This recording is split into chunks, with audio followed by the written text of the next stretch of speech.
बच्चों हम देखेंगे अर्थालंकार। अर्थालंकार किसे कहते हैं? जिस कविता में सुंदरता उसके अर्थ के कारण हो उसे अर्थालंकार कहते हैं ना। जो हम पोयम पढ़ते हैं, जो हम कविता पढ़ते हैं, जो हम लेख लिखते हैं, उसके अर्थ के कारण जो हमारे में भाव प्रकट होता है, हंसना, रोना, गाना, उछलना, कूदना, उसको हम अर्थालंकार कहते हैं। उसके भेद हैं उपमा, रूपक, उत्प्रेक्षा, अतिशयोक्ति और मानविक अलंकार।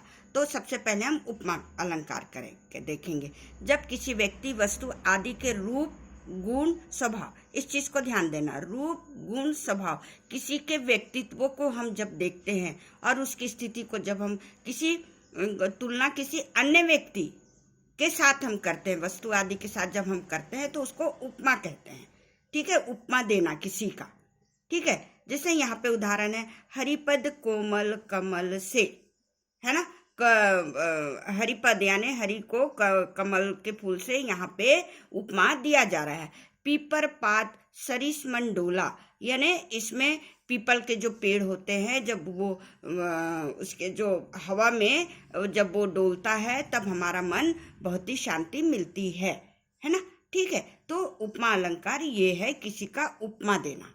दूसरा है रूपक अलंकार। जब गुणों का अत्यधिक समानता के कारण, है ना, उपमेय में उपमान का आरोप कर दिया जाता है, यानी अत्यधिक, यानी किसी भी चीज का जब हम वर्णन कर रहे होते हैं तो उसमें अत्यधिक समानता। जैसे पायो जी मैंने राम रतन धन पायो, अर्थात हम परमेश्वर से, अपने ईश्वर से, अपने गॉड से, अपने परमेश्वर से वो धन प्राप्त कर लिया है। राम रतन धन पायो, है ना। जब हम परमेश्वर से कुछ चीज मांगते हैं तो हमको वो मिल जाता है, यानी बिल्कुल एकदम उसके जो अत्यधिक समानता, यानी हम गॉड से जिस तरह से रिलेटेड हैं। श्री गुरु चरण सरोज रज, यानी गुरु के चरण हमारे भगवान के समान होते हैं। तो रूपक अलंकार ये कहलाया।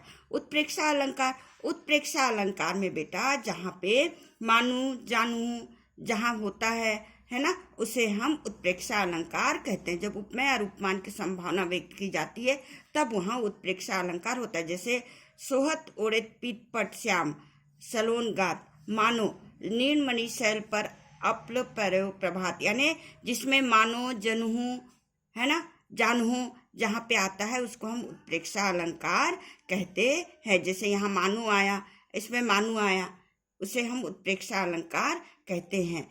तो नेक्स्ट है अतिशयोक्ति अलंकार। जब किसी व्यक्ति, वस्तु आदि का वर्णन बहुत बढ़ा चढ़ा कर करते हैं ना।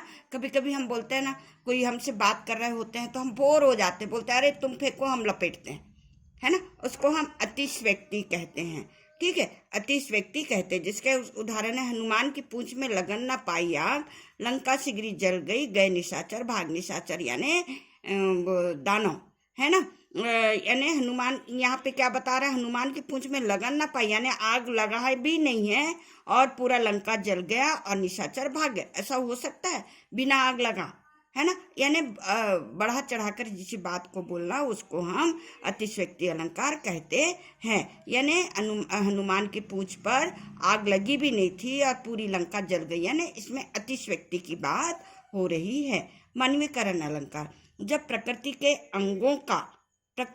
अंगों का काव्य में मानवीय रूप के जैसे प्रयोग किया जाए, है ना। जैसे पेड़ पौधे, फूल, लता, हवा, पानी को जहाँ पे मानवीय अंगों से रिलेटेड करके जो उदाहरण दिया जाता है उसे हम मानवीकरण अलंकार कहते हैं। जैसे अंबर पनघट में डुबो रही, तारा घट उषा नागरी, यानी अंबर पनघट, अंबर यानी अपना जो ओढ़नी है वहाँ पे डूब रही, तारा घट यानी जो तारे हैं उसमें पानी में बहुत ही सुंदर दिख रहा है।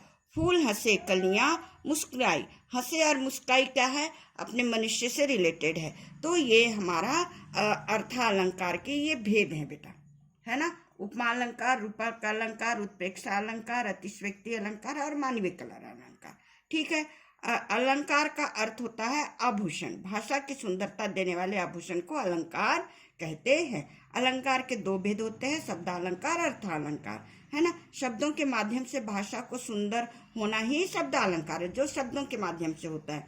और शब्दालंकार तीन भेद के होते हैं, अनुप्रास, यमक, श्रेष्ठ।